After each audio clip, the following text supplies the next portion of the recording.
Hello, this is a short video introducing a game that I've designed for skirmish battles called Conflict Rising. Okay, so here we have the cover, and now I'll go through to explain how the game works. Okay, so we have the basic rules here. But these rules are based a little bit on a Warhammer 40k Rogue Trader and also on Julia Gollop's Laser Squad for how it works. The game uses action points when you play for movement, and then after that, during your movement phase, you can fire weapons. Certain actions take different kinds of action points to do, and then once people have moved their action points, if there are any models that are in close in base-to-base contact, then there will be a close combat phase. When it comes to the weapons, they will use various kinds of dice, d8s, d6s, d10s and d12s depending on the power of weapon and how variable the damage would be. Lasers would have a small variation, and weapons such as with explosives would have a larger variation. Also, when it comes to armour in this game, we have front armour, side armour and rear armour, but you'll have to play the game to understand this better. Now, the rules are about 28 pages long for the game itself. And then we get on to other special rules, such as certain abilities that are mentioned here. Okay. After this, we have rules for buildings, how the buildings work. We have all sections for calculating damage.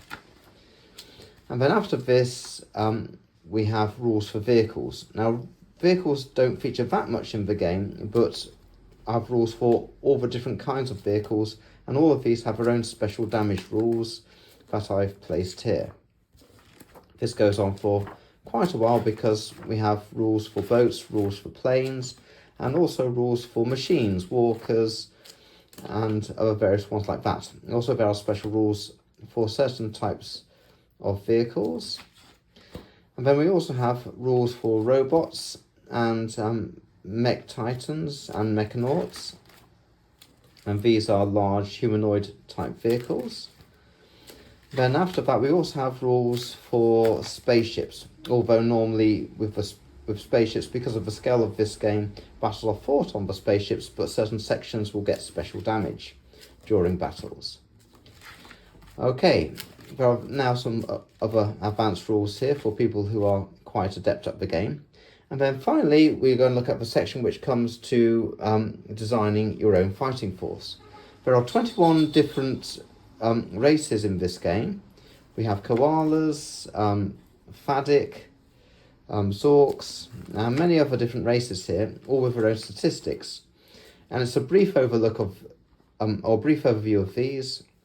And basically, a person when they want to play will choose a race and will choose which models they want to use. And each model has its own points value. And then once they have chosen the race that they want to have and a model from that race, they can start equipping them with certain abilities and attributes. After this, they can then start selecting weapons for their troopers, for their force. Okay, we have many different kinds of weapon in the game. Many different kinds. Okay, but it's a big selection. Of course, when it comes to playing the game, people would probably need to experiment with the different kinds of weapon just to get used to the game. But there are also campaigns that can be done with this, and these have limited weapons for them to use. We also have heavy weapons and other special kinds of weapon. Then after they've selected a weapon, they will then choose close combat weapons if they want a close combat weapon. Again, there are various close combat weapons for the game. And once that's done, they can then choose any kind of special equipment for their soldiers. And after equipment has been chosen, there's then a section for armour. Here they can choose a type of armour for each of their soldiers. And each piece of armour, as before, has points value for each type of armour. And the armour shows armour for the front, sides and back. Okay. Then after they've chosen armour, they can also choose magical items. Okay, these are bracelets, jewellery, and other things that will give a model special abilities. There are also magic wands that a model can be equipped with. And once they've chosen the wands and things like that, they then go on to skills.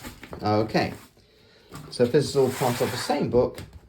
So when it comes to this, skills, and there are various skills such as an assassin. There's also skills as a mechanic, a navigator, a pilot, and the pilots will allow you to do special manoeuvres with vehicles. And then there are also spiritual psychics, raw magic users, and there's also to battle like magic wizards, and this one has many different kinds of spells for it.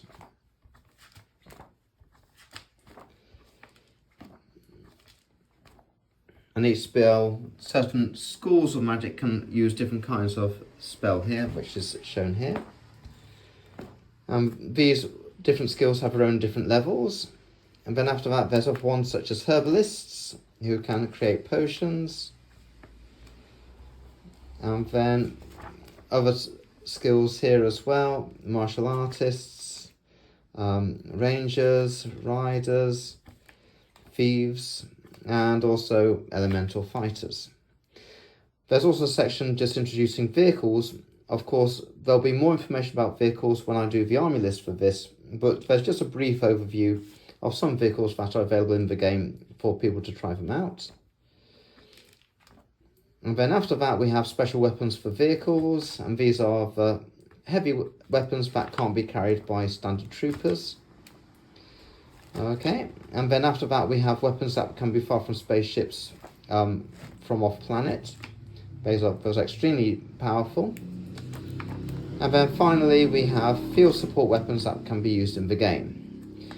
Okay, now the main thing about this game as well is that I'm going to be creating campaign books for this. And actually, when you download this PDF of Wargame Vault, you can also download a campaign book that I've done as an example for how one can play this. How the campaign works, you have a story here. And you also have a characters and ranks. Basically, when you play the game, you'll have these people and some will take part in certain missions. And as some get killed off, you have to remove them from here and they won't appear in certain scenarios later on in the campaign. So, and then you have information about the force that you have here with the people and all their different names here. Okay.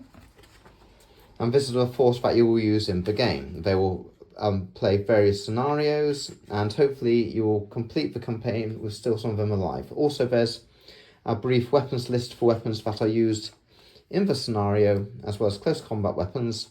And then the scenario begins with the story.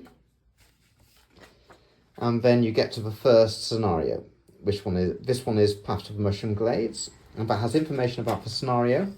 And also, I've included information about how to create certain models for scenery and for the troopers in the games. Okay, there's also things such as special events in certain on certain occasions during the scenario, and then each scenario is displayed in the book, and you have a bit of narrative between each one. Also, depending on what happens in the scenario, will change the outcome for other future scenarios that you play. And also we have information about creating certain scenery in the scenario. And then finally you have the very last scenario. And then at the end of the campaign, you can check the list here to see how well you did, and then maybe you can play the campaign again to see if you can do better. But that is the game so far. Very soon I'll be doing another campaign called Conflict Brooding, and also I'll be creating army lists for all the 21 different races for the game. And that's pretty much the game. If you are interested in that sort of thing, then buy it and try it out.